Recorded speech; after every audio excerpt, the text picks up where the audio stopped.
नमस्कार। प्रारंभ पर आप सभी का स्वागत है। स्क्रीन के दूसरे हिस्से में आइए स्वागत कर लेते हैं अपने गेस्ट बाबा रामदास जी का, जिन्हें हम खोजी पहलवान भी कहा करते हैं। बाबा जी, बहुत बहुत स्वागत है आपका। नमस्कार।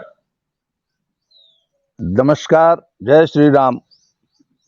जी दर्शकों, कल एक वीडियो शेयर हुआ बाबा जी और हमारे बीच। हम दोनों ने उसे देखा। पंजाब से आया वो वीडियो है, 2 मिनट का है लगभग। एक महिला का वीडियो है, पंजाबी में है। उस वीडियो का लिंक हम इसी वीडियो में नीचे आपको देंगे। आप उसे जरूर देखिएगा। आज का हमारा पूरी चर्चा केवल और केवल केंद्रित है उसी वीडियो पे। वो वीडियो है क्या, आइए जरा सुनते हैं बाबा रामदास जी से। बाबा जी, वो वीडियो पंजाबी में है, लगभग 2 मिनट का है। क्या कह रही हैं वो महिला कनाडा से उस वीडियो में? वो महिला असल में टोरंटो में एक उपनगर है ब्रैम्पटन, जो कि हमारे पंजाबी डायस्पोरा का गढ़ है। तो वो महिला ब्रैम्पटन में रहती हैं और आजकल हमारे यहाँ से जो पंजाब के खास तौर पे जो इंटरनेशनल स्टूडेंट्स वहाँ जा रहे हैं कनाडा में, तो उनके बारे में वो बात कर रही थी कि भैया अपने बच्चों को यहाँ मत भेजो, अभी फिलहाल मत भेजो, यहाँ बहुत बुरा हाल है। वो ये कह रही थी कि आज से 2 दिन पहले मैंने 2 लड़कियों को देखा, वो चौराहे पर बोर्ड ऐसे तख्ती अपने गले में लगा के खड़ी थी कि हमारे पास देने के लिए रेंट नहीं है और हमने कुछ खाया नहीं है। मतलब वो तकरीबन इसको कनाडा के समाज में या अमेरिका के समाज में या यूरोप में भीख मांगने जैसा स्तर मान लिया जाता है कि ये वहां पे ये भीख मांगने का एक तरीका है। तो वो महिला अपील कर रही थी अपने पंजाबी भाइयों से, जो हमारे यहाँ आज पंजाब में जो लोग रह रहे हैं, उनसे अपील कर रही थी कि प्लीज प्लीज अपनी बच्चों को यहाँ मत भेजो, यहाँ बहुत बुरा हाल है। यहाँ एक तो जबरदस्त रिसेशन चल रहा है, उसकी वजह से यहाँ बच्चों को काम नहीं मिल रहा है। पहली बात, महंगाई इतनी ज्यादा हो गई है कि आज से पिछले साल तक जो बच्चे 300 से $500 में एक बेसमेंट में रूम शेयर करके रह लिया करते थे, अब वो खर्चा जो है, जो $300 हुआ करता था या 500 हुआ करता था, अब वो बढ़ के $1000-1500 हो चुका है। सिर्फ रहने का खर्चा, वो भी शेयरिंग बेसिस पे। इसके अलावा भोजन बहुत महंगा हो गया है, 5 गुना ज्यादा महंगा हो गया है। और काम बिल्कुल नहीं मिल रहा है। काम भी ये लोग वहां कौन सा कलेक्टर बन जाते थे, वहां पे दिहाड़ी मजदूर की तरह काम मिलता है। जैसे आज आप गए तो आपको 4 घंटा काम मिल गया। और अब तो वहां पे जैसे हमारे यहाँ लेबर चौक नहीं होता, हर शहर में एक लेबर चौक होता है, अब तो कस्बों में भी होता है हमारे यहाँ, जहाँ सुबह सुबह 9 बजे जो है लेबर मिस्त्री, पुताई करने वाले, प्लम्बर, ये सब जो है अपना औजार हथियार लेके वहां के खड़े हो जाते हैं। 9, साढ़े 9, 10 बजे तक काम, कोई आ गया व्यक्ति तो उसके साथ चले गए, नहीं चले गए तो 10 बजे, साढ़े 10, 11 बजे तक जो है एक टिफिन लेके जाते हैं। बिल्कुल। तो वो टिफिन खा के और वापस चले आते हैं। तो लेबर चौक की एक अलग इकोनॉमी होती है इंडिया में। तो बिल्कुल एग्जैक्टली ऐसे लेबर चौक चल पड़े हैं इस वक्त यूरोप, अमेरिका में और ये आपके कनाडा में। तो वहां पर काम नहीं मिल रहा है, महीने में 4 दिहाड़ी। ये हम इनसे जब बात करते हैं ना, तो वहां पर भी ये एग्जैक्टली दिहाड़ी वर्ड का यूज करती है हमारे पंजाबी भाई लोग कि वहां दिहाड़ी नहीं मिलती है।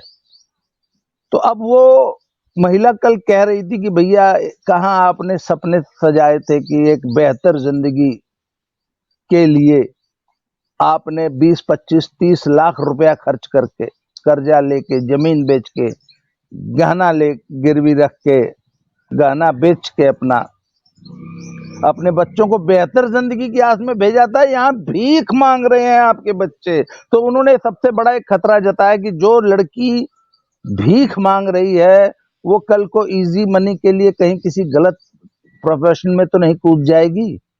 ये बकायदा उस महिला ने उस वीडियो में ये आशंका जताई है। मैं वही आना चाह रहा था। जब वो वीडियो में महिला कह रही हैं, तो उन्होंने साथ में ये भी कहा कि आज वो भीख मांग रही हैं, आज वो स्ट्रीट पे खड़ी हैं और कल को वो कहीं पथभ्रष्ट हों और वो कैरेक्टर के मामले की बात वो साफ-साफ अंदेशा कह रही हैं। बिल्कुल सही। जी। तो आपको याद होगा मैंने पिछले साल भी एक वीडियो बनाई थी और मैंने लेख भी लिखे थे उस पे कि कनाडा की एक महिला है, सुंदर सिंह नाम है उनका। उन्होंने तो बाकायदा इस पे रिसर्च की है हुँ। और उस रिसर्च बाकायदा उन्होंने पेपर लिखा है।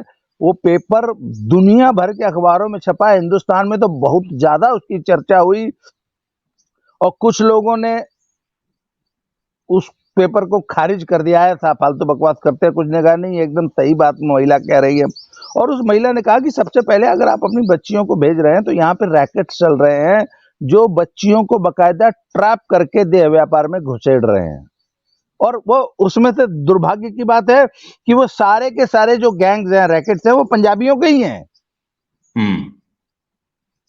अच्छा, आपको ध्यान हो हाँ दर्शकों के लिए मैं बता दूं, हम लोगों ने भी इसी प्रारब्ध के मंच पर ये चर्चा की, एक चर्चा की जिसमें हम लोगों ने यही कहा कि पंजाब के लोगों का एकमात्र मकसद कनाडा जाना ही क्यों है, जिसमें रजिस्ट्रेशन की बात की बहुत सारा, जिसमें ज्यादातर दर्शकों के कमेंट ये आए कि बिल्कुल ये सही बात है। आज भी उस पर कमेंट आते हैं, हम वो वीडियो लिंक भी डालेंगे। लेकिन कुछ ऐसे लोग हैं जो इसको नकारते हैं, जैसे आपने कहा कि उस रिसर्च को पूरी तरह से खारिज कर दिया गया, महिला ने जो किया था। तो ये कौन और सी मानसिकता है? वो वो देखिए वो शुतुरमुर्गी मानसिकता है कि उनको पंजाबी समाज को एक बात ये समझा दी गई है या उन्होंने समझ ली है कि हमारी संपन्नता का तो एकमात्र जो तरीका है वो है कनाडा जाना और कनाडा में जाके पैटी जॉब्स करना। कनाडा में जाके मैंने जैसे कि बोला ये कलेक्टर तो लग नहीं जाते हैं, जो सचमुच पढ़े लिखे लोग हैं, जो सचमुच अच्छी डिग्रियां ले रहे हैं, वो तो वहां पे व्हाइट कॉलर जॉब्स करते हैं। नहीं तो आप मेरी पत्नी एक स्कूल की प्रिंसिपल है, हम बच्चों से जब काउंसलिंग करते हैं तो 99% पंजाबी बच्चे का, लड़के का सिंपल एक फॉर्मूला है। हाँ भाई क्या है, 11th 12th में जैसे हम बच्चों की काउंसलिंग करते हैं, 12th के बाद कनाडा जाना, वहां क्या करना और ट्रक चलाना। मतलब ट्रक चलाना इस धरती का सबसे जब बढ़िया प्रोफेशन हुँ, लगता है पंजाबी लड़कों को। लड़कियां बोला वहां कोई भी पेटी जॉब कर लेंगी। आजकल आप पंजाब में चले जाइए तो नैनी ट्रेनिंग, ओल्ड नैनी मतलब छोटे बच्चे को कैसे बेबी सिटिंग करनी है, बूढ़ी बुजुर्ग औरतों महिलाओं लोगों को उनकी सेवा करने, उनके स्पेशलाइज्ड कोर्सेज पंजाब में सिखाए जा रहे हैं। अभी मैं तो कल ही पंजाब से आया हूँ, तो वहाँ पे मैंने एक इंस्टीट्यूट देखा। तो मेरी बेटी जो है वो एक बहुत बड़ी चेन है वहाँ पे, सैलून का काम सिखाती है, वो बाल उल काटना, ब्यूटी और hair and bridal makeup this that. तो वो जलंधर बस स्टैंड के पास एकेडमी है, वहाँ पे करीब 200-250 स्टूडेंट पढ़ता है जो कि बाल काटना सीख रहा है। आई मीन ये वाला प्रोफेशन, चलो कम से कम एक स्किल सीख के कनाडा जाएंगे तो हाथ में एक स्किल होनी चाहिए। तो वहीं पे मैंने उसके, वो पूरी मंडी है, इमिग्रेशन की मंडी है, जलंधर का बस स्टैंड वाला मार्केट। वहां पे तमाम दुनिया भर के कंसल्टेंट्स, इमिग्रेशन कंसल्टेंट्स, ये एजेंट वो एजेंट, वीजा दिलाने वाले, विजिटर वीजा दिलाने वाले, स्टूडेंट वीजा, मतलब पूरी मंडी है। तो वहां पे हुँ, मैंने देखा कि एक तो बकायदा जेसीबी और बड़े बड़े जो 16 चक्के वाले नहीं, 28 चक्के वाले जो ट्रक होते हैं बड़े वाले, उनको चलाना, उनको बैक गियर 28 पता नहीं 30 गियर होते हैं उन ट्रकों में।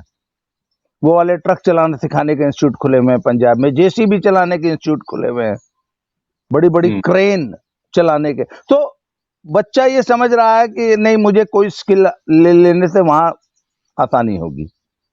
हुँ, पर कहने का सर मेरा ये मतलब है कि पंजाबी ये मान चुका है कि यहाँ कुछ नहीं होना है इंडिया में कोई मेहनत करने की जरूरत नहीं है। इंडिया में से बस बाहर निकल जाओ किसी तरह जमीन बेच के और वहां पे जाके कोई भी पेटी जॉब करके $100 रोज कमा लो, 3,000 4,000 5,000 महीने का कमा लो। तो बस ये एक सोच बनी हुई है। तो ये लोग ठीक। अपने बच्चों को, जी जी, जी, बिल्कुल आप कंटिन्यू करिए। हाँ, तो ये लोग अपने बच्चों को किसी भी तरह 25-50 लाख रुपया मैनेज करके भेज देते हैं स्टूडेंट वीजा के नाम पे, स्टडी के नाम पे। जबकि पंजाब में स्टडी का ये माहौल है कि 8वीं के बाद कोई बच्चा पढ़ना ही नहीं जानता, चाहता नहीं है, कोई माहौल नहीं है पढ़ाई का। क्यों? क्योंकि उसको मालूम है कि उसको तो कनाडा जाके ट्रक चलाना है, तो यहाँ क्यों खामखा ये क्वाड्रेटिक इक्वेशन और फिजिक्स के न्यूमेरिकल्स और ये हम क्यों निकालें, है? तो बिल्कुल। अच्छा, एक और सोच है कि सारी जिंदगी तो वहां लेबर गधे की तरह काम करना है, 18 घंटे काम करना है, तो कम से कम अभी तो मौज कर लो। तो 8वीं क्लास का लड़का ही मौज मस्ती के मूड में आ जाता है। 8वीं 9वीं 10वीं 11वीं 12वीं 5 साल बोला मौज कर लो, उसके बाद तो गधा बनी जाना है कनाडा में जाके। तो अच्छा, जिस यहाँ एक चीज देखिए, पलायन होता है कई जगह मजबूरी में, वो तो बात समझ में आती है। बहुत गरीबी है, गुरबा है, इलाके में रोजगार नहीं है, पैसे नहीं है हाथ में, खाने के लाले पड़े हुए हैं, तो आदमी महानगरों में चला जाता है। और ये मतलब यूपी, बिहार, उड़ीसा और इस तमाम जगहों की ये कहानी है। छत्तीसगढ़ आप कहीं भी ले लें, पूरे भारत ले लें, यहाँ भी ऐसा है। लेकिन यहाँ 50-60 लाख रुपया लगा के, यानी 50-60 लाख रुपयों से कोई काम यहाँ भारत में भी हो सकता है। तो साहब ये बताइए कि 50-60 लाख रुपया लगा के वहां पेटी जॉब करने के लिए जाना, ये कौन सी मानसिकता है और ये क्यों प्रिवेल करती है?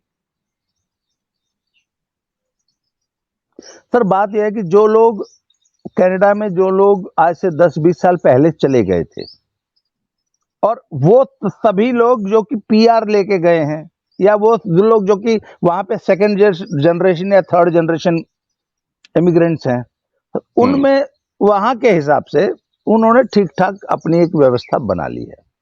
तो सर वो लोग जब आते हैं, जब कनाडा से, जब पंजाब में आते हैं ना, यूके से, अमेरिका से, तो वो अगर ये अपना 1 महीने की बचत लेके भी आ जाए ना, $10,000 लेके भी आ जाए, तो यहाँ ऐसे शहनशाहों की तरह बिहेव करते हैं कि जैसे कनाडा का राजा यहीं आ गया है, अरबपति आदमी है, जबकि वो वहां पे दिहाड़ी मजदूर है।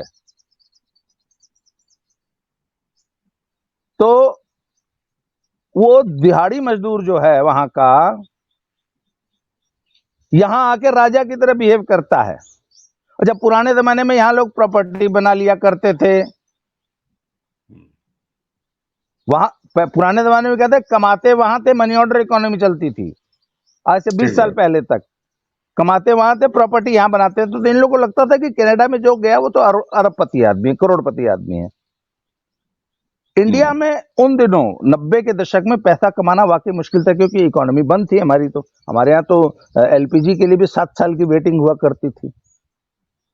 पर सर अब पिछले 10-15 सालों में इंडिया वाकई बदल चुका है। इंडिया एक इमर्जिंग इकोनॉमी है वर्ल्ड की, है। हम इस वक्त दुनिया की तीसरे चौथे नंबर की बड़ी इकोनॉमी बनने जा रहे हैं, सचमुच सही मायनों में। और इंडिया की ग्रोथ स्टोरी तो अब असल में अब शुरू हुई है, पिछले 5 सालों में। पहले 5 साल तो मोदी जी गड्ढे भरते रहे, अब जो है उसके कुछ फ्रूट्स आने शुरू होंगे। अब ये समय है भारत में काम करने का, भारत में इन्वेस्ट करने का, भारत में अपना फॉर्च्यून बनाने का, अपना भविष्य भारत में है। और अब लोग भाग के कनाडा जा रहे हैं, जहां भीख मांगने की नौबत है।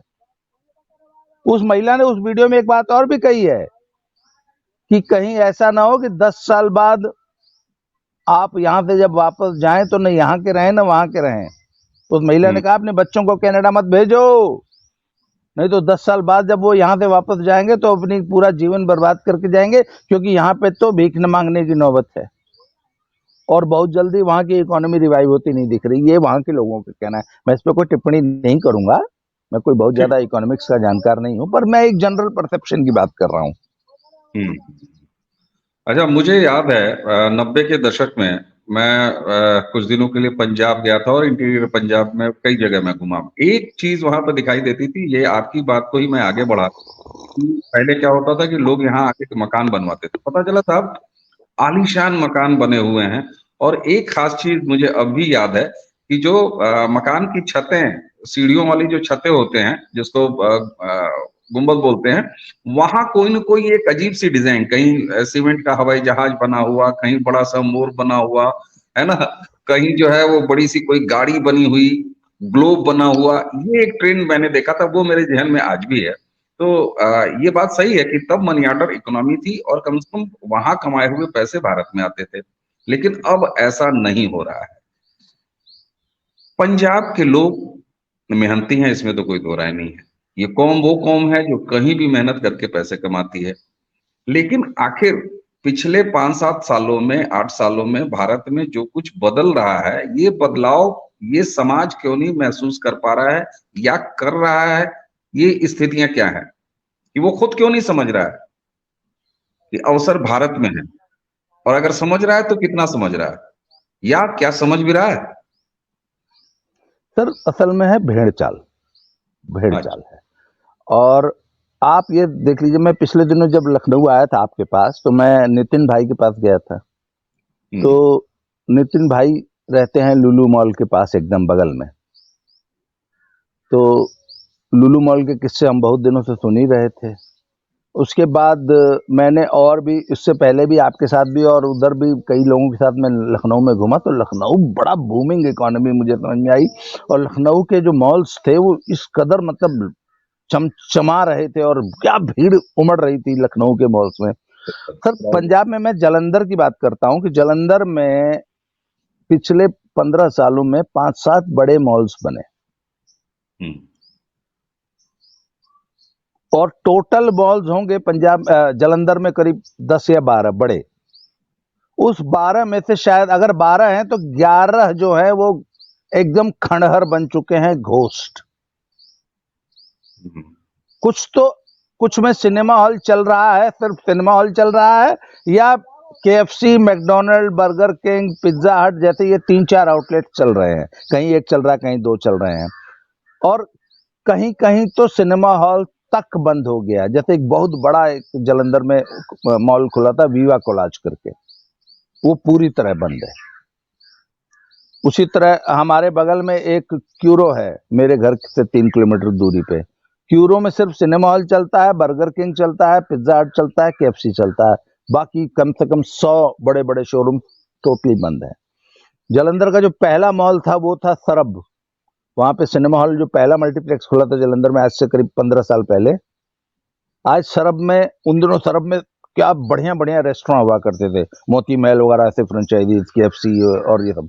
आज सरब में सिर्फ सिनेमा हॉल चलता है, बाकी एक भी दुकान जो है, एक भी शोरूम जो है, और टोटली जो बंद पड़े हैं उनकी संख्या होगी करीब 10, जिसमें सिनेमा हॉल तक नहीं चल रहा है।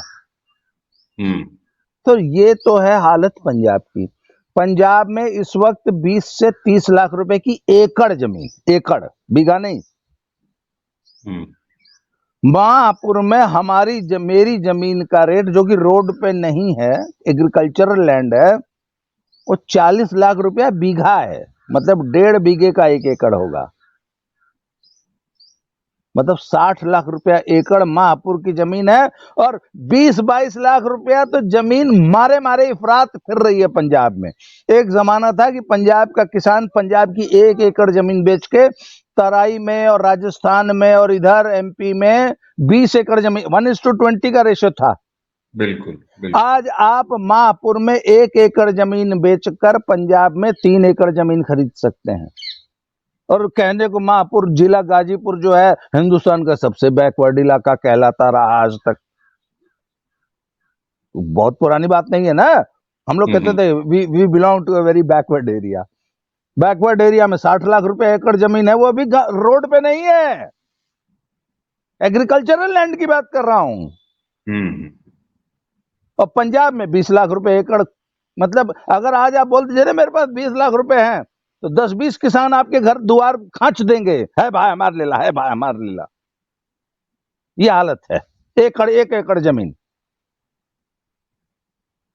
क्यों? Everybody is selling their property and going to Canada. बिल्कुल। और उसके बाद जो है, जब आप कह रहे हैं कि सारे माल खाली हैं, लोग खाली हैं, वहां से लोगों का पलायन जारी है, तो ये तो देखिए, डेमोग्राफी जो होती है ना, वो बिल्कुल पानी की तरह होती है। आप अगर कोई जगह खाली करेंगे तो उस जगह को भरने के लिए कोई न कोई दूसरा मामला वहां पर तैयार। फिर वो जबरिया का एक रोना होता है कि साहब यूपी और बिहार वाले भैये, जो उन्हीं की लैंग्वेज में बता रहा हूँ, कि यहाँ आ जाते हैं। हमारे वीडियोस के भी, जब भी हमने इस जैसे विषय पे बात किया है, तो लोगों ने नीचे आके कहा है तुम लोग यहाँ आ जाते हो, बिहारी यहाँ आ जाते हैं, वो यहाँ आ जाते हैं। अरे भाई, आप जब अपना शहर खाली कर देंगे, आप जब अपनी जमीन बेचने को तैयार हैं, थाली में सजा के बेच रहे हैं, तो कोई ना कोई तो आएगा। और क्या, अब जरा सा इसकी सांस्कृतिक पक्ष अगर देखिए, तो पंजाब जो इतना वर्सिटाइल कल्चर, जिसकी भोजन संस्कृति इतनी रिच, जिसका लोक संगीत और गीत संगीत इतना रिच, जिसका पहनावा इतना रिच, तो ये तो कल्चर ही धीरे धीरे खत्म हो जाएगा साहब।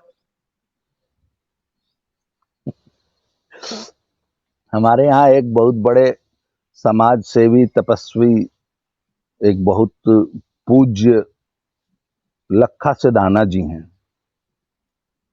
जैसे हमारे यहाँ परम आदरणीय, परम पूजनीय, प्रातः स्मरणीय श्री श्री 1008 श्री मुख्तार अंसारी, और जैसे वो नहीं थे अतीक अहमद जी थे, उसी तरह छोटे लेवल के लखा सिधाना है, कुछ दिन जेल काट के आजकल बहुत बड़े समाज सेवी बनते हैं। तो कल मैं उनका एक वीडियो बन रहा था, तो वो एक बस के कंडक्टर को कन्फ्रंट कर रहे थे कि ये तुसी पंजाब रोडवेज हिंदी च क्यों लिखा होया बई, ये पंजाबी च क्यों नहीं लिखा होया। उससे पहले मैंने लखा सिधाना जी की एक वीडियो देखी थी, जो कि लुधियाना में कोई एक पुराना मेला लगता था। तो कहता ये देखो साडे मेले च सिर्फ भईए भरे हुए ने, एक भी पंजाबी नहीं हैगा इस मेले च, लुधियाना में कोई मेला लगता है। तो मैंने ना उनकी वीडियो के नीचे कमेंट कर दिया, मैंने कहा जनाब, कनेडे दे विच जदों पंजाबी च बोर्ड लगदे है तुहानूं बहुत वधिया लगदा, जब कनाडा में साइन बोर्ड पंजाबी में लिखे जाते हैं तो आप लोग की छाती जो है 56 इंच की हो जाती है, मूछें जो है चढ़ के एकदम यहाँ चली जाती हैं, खड़ी हो जाती हैं। पंजाबी में जब लिखा है कनाडा में है, वहां की संसद में, वहां की जो विधायक एमपी जो है, जब पंजाबी बन जाता है तो आप लोग की छाती चौड़ी होती है। तो भैया फिर पंजाब में क्यों नहीं आएगा यूपी बिहार का आदमी और एमपी एमएलए बनेगा? आपके वहां जब पूरी की पूरा इलाका ही पंजाबियों का हो गया, तो यहाँ बिहारियों का क्यों नहीं हो जाएगा लुधियाना में? क्यों? ठीक है। कल को आप वहां पंजाबी, आपने पंजाबी सूबा बना दिया कनाडा में, तो यहाँ भोजपुरी सूबा लुधियाना और जलंधर में क्यों नहीं बन जाएगा? बन रहा है, बन रहा है। बिल्कुल। आज बिल्कुल। अगर आप पंजाब में छठ मनाते हुए महिलाओं को देख लेंगे तो आपको समझ में आएगा, करे यार ये तो गाजीपुर गोरखपुर में इतना उत्साह से ना मनत छठ जितना यहाँ पंजाब में मनत छठ महापर्व। तो भैया ये तो प्रकृति का नियम है, ठीक है, प्रकृति का नियम है। बिल्कुल बिल्कुल प्रकृति का नियम है, और इस पर एक गहन चिंतन की जरूरत है और ठीक से सोचना चाहिए। अच्छा, अब देखिए, समस्याएं तो इतने देर से पिछले 20-22 मिनट से हम लोग समस्याएं बतिया रहे हैं। ऐसा नहीं है कि ये हम लोग कोई खोज के ले आए हैं अकेले मंगल ग्रह से कि ये समस्या है, ये हर दूसरे आदमी को पता है। बस यही है कि कोई बोलता नहीं है, हम आप बात कर रहे हैं। निदान क्या है? निदान है क्या, या वाकई कुछ इसका सोल्यूशन है भी? ये दोनों चीज मैं पूछ रहा हूँ आपसे, कि ऐसे ही चलते चलते चलते एक दिन पूरा पंजाब खाली हो जाएगा? सर देखिए, सोते हुए को तो आप जगा सकते हैं, पर जागते हुए जो आदमी सोने का अभिनय कर रहा है ना, उसको नहीं जगाया जा सकता। ये बात लोग समझते हुए भी समझने को तैयार नहीं है। उनको एक तो ये गलतफहमी है कि नहीं, कल को सब ठीक हो जाएगा, कल को सब ठीक हो जाएगा, आज थोड़ी सी दिक्कत है, आज रिसेशन है कनाडा में, कल ठीक हो जाएगा। अरे हिंदुस्तान का कुछ नहीं हो सकता, हिंदुस्तान तो एकदम बर्बाद मुल्क है। अच्छा, इनको हिंदुस्तान से शिकायतें क्या? इनको सबसे पहली शिकायत, हिंदुस्तान में गंदगी बहुत है। इन्होंने कनाडा को इतना गंदा कर दिया कि अंग्रेजवा सब इनको गरियाते हैं। जहाँ ये ब्रैम्पटन में रहते हैं ना, वो हिंदुस्तान हर मामले में, लॉ एंड ऑर्डर के मामले में, रात को 2 बजे सड़क पर उत्पात करने के मामले में, रात को 2 बजे वूफर पे वो बड़ी म्यूजिक चला के मोहल्ले में डांस करने के, उसमें मतलब जो भी एनार्की उत्पात, जिस चीज से डर के ये भाग के पंजाब छोड़ के वहां गए थे, ये सब वो वहां करते हैं। इस वक्त कनाडा के जो 10 बड़े गैंग्स हैं, गैंगस्टर्स के, जो कि सभी प्रकार के क्राइम्स में लिप्त हैं। वो सब पंजाबियों के, आपको मालूम है, पंजाबी लड़कों के गैंग्स हैं वहां। बिल्कुल। करप्शन, वहां पे वहां पे कुछ मकान मालिक ऐसे हैं जो इन लड़कियों को सिर्फ ढूंढते हैं जो रेंट नहीं दे पाती हैं। इस पे भी एक वीडियो आई है, मैं आपको भेजूंगा, शायद मैंने भेजी भी थी आपको। एक जी लड़की जी। ने पिछले दिनों जो है अपने जीवन खुद ले लिया। मैं वो शब्द इस्तेमाल नहीं करता हूं। तो बाद में जब उसका पोस्टमार्टम हुआ था तो वो 5 महीने की प्रेग्नेंट थी। तो उसकी जांच हुई तो पता लगा कि वो वही नो रेंट टू पे वाली तख्ती वाली स्थिति में पहुंच चुकी थी। न खाने के लिए था, न रहने के लिए जगह थी। तो एक मिनट, आपको ध्यान दिलाऊं, इसी घटना पर हमने प्रारब्ध पर एक वीडियो भी किया है जी। नहीं, उसके डिटेल अब आई हैं। तो वो लड़की जब इस स्थिति को पहुंच गई तो उस धूर्त मकान मालिक ने अपना कंधा दे दिया कि लो बेटा, इस कंधे पे सिर रख के रहो, लाओ मैं तुमको रहने खाने की जगह दे रहा हूं, खाना भी दे रहा हूं, बदले में बस तुम हमारी थोड़ी सी सेवा कर देना और हमारे घर की देखभाल कर देना। मतलब उनको मुफ्त की एक नौकरानी मिल गई। और सिर्फ नौकरानी नहीं मिली, फिर वो उनको रात को जो अपनी रजाई में ठंड लगती थी वो गर्मी भी दूर करने लग गई। फिर बड़े साहब की भी करने लगी और छोटे साहब की भी करने लगी। और छोटे साहब से वो शायद प्रेग्नेंट हो गई या जो भी हुआ वो पता नहीं है। अब बड़े साहब से प्रेग्नेंट हुई या छोटे साहब से प्रेग्नेंट हुई, फिर बड़े साहब ने कहा, गए भाग यहाँ से, तू कहां से आ गई हमारे घर में, हमने तो तुझे शरण दी थी, तू तो बहू बनने लग गई है।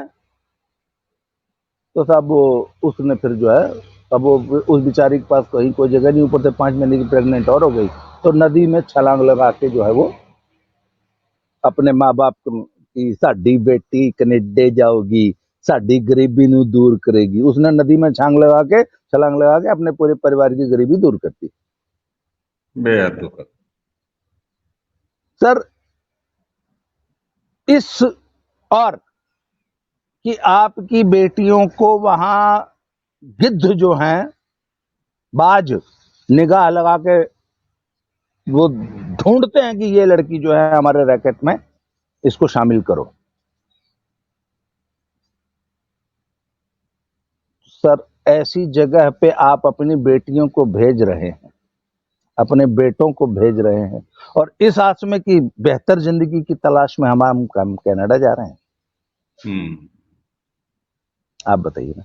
अच्छा, ये जो हम डिस्कस कर रहे हैं ये पंजाब में, सर ऐसी बात नहीं है कि सिर्फ प्रारब्ध पे या दद्दा की खरी खरी चैनल पे डिस्कस हो रहा है। सर 1000 चैनल हैं पंजाब में, यही चल ही रहा है। मैं अभी परसों जब जालंधर में गया था तो एक शॉप पे गया था कुछ किट बैग लेने। तो वहां पे जो बड़ा मालिक है, जो उस दुकान के मालिक थे, वो एक लड़के से बोल रहे थे कि अरे साले मरेगा, वहां भूखे मर रहे हैं लोग कनाडा में। ऐसी बात नहीं है, सबको मालूम है। मैंने कहा भी ना, मैंने अभी थोड़ी देर पहले आपसे बातचीत में यही कहा कि ये कोई ऐसा नहीं है कि मंगल ग्रह से हम ही लोग ज्ञान लेके आए हैं और इस पर बात कर रहे हैं। दूसरा आदमी जान रहा है, हर दूसरा आदमी इस पर बात कर रहा है, लेकिन ये वही है कि स्वीकारने को। एक चीज और, हाँ, अभी परसों की रिपोर्ट है, हालांकि मुझे इस नंबर पे आई एम नॉट श्योर, कि 2.5 लाख स्टूडेंट ने अप्लाई कर रखा है और 65,000 करोड़ रुपया पंजाब का, इस वहां पे शायद 2 एकेडमिक सेशन चलते हैं, इस सेशन में 65,000 करोड़ रुपया पंजाब का जो है वो कनाडा जाएगा इस सत्र में। और अभी एक और आया कि कोई कॉलेज है जिसने 3,000 बच्चों को एडमिशन देने से मना कर दिया है, 3,000 बच्चों को, कि नहीं हमारे पास जगह नहीं है। बिल्कुल। तो या तो हमसे रिफंड ले लो। इससे पहले आप देखें तो 700 750 बच्चों का जो वीजा वाला मामला को डिपोर्ट कर किया जाना था, है ना, वो मामला सामने है, अभी चल ही रहा था और इस समय भी चल रहा है। उसमें बहुत ज्यादा कोई प्रगति नहीं हुई है, उनको थोड़ी सी राहत मिली है, कोई परमानेंट राहत नहीं मिली है। सर क्या ये उम्मीद की जानी चाहिए कि स्थितियां जब इस तरह से लगातार खराब होते होते आगे बढ़ती जाएंगी तो खुद पंजाब का समाज, हरियाणा का समाज और भी भारत के जो भी राज्य हैं जहां से इस तरह का अनियंत्रित इंटरनेट पर, उस समय कुछ समझ बढ़ेगी लोगों को कि अच्छी जगह जाइए, अच्छे अवसर के लिए जाइए, अच्छे अवसर को हाथ में लीजिए तब जाइए, हुनर लीजिए, उसके अकॉर्डिंग काम लीजिए, ऐसे ही उठ के और कश्ती में सवार नहीं हो जाइए। क्या ऐसी कोई उम्मीद नजर आती है? मैं कहता हूं आज नहीं, आगे आने वाले समय। सर देखिए, ये जो है ना, ये मानसिकता का सवाल है। और ये पंजाब में जो है ना, विदेशी धरती पे जाके इमिग्रेशन का जो चस्का है, ये एक तो बहुत पुराना हो गया, 50-60 साल से ही चल रहा है। बिल्कुल और ठीक है। और ये हर 5 साल में अपना मॉडस ऑपरेंडी बदल लेते हैं। हाँ, पहले शादी वाला, उसके बाद फिर ये वाला। पहले था कि सिंपली अपनी बेटी की शादी कर दो, अपने बेटे की शादी कर दो जी, कनाडा अमेरिका में। उसके बाद विजिटर्स वीजा पे जाओ और पासपोर्ट फाड़ के नाली में बहा दो एयरपोर्ट पे करेक्ट। ही, और वहां पे बोल दो असाइलम ले लो कि मेरी देश की सरकार इतनी जालिम है कि मेरे को मार देगी। हाँ, उसके बाद विजिटर वीजा पे चले जाओ, और मतलब दुनिया भर के अब जो लेटेस्ट तरीका जो इस वक्त आया है वो है स्टूडेंट वीजा का। कल को हो सकता है वहां की सरकारें जो है वो बैन कर दें, कुछ कर दें, या अच्छा वहां की सरकारों को पैसा मिल रहा है, वो क्यों बैन कर देंगी?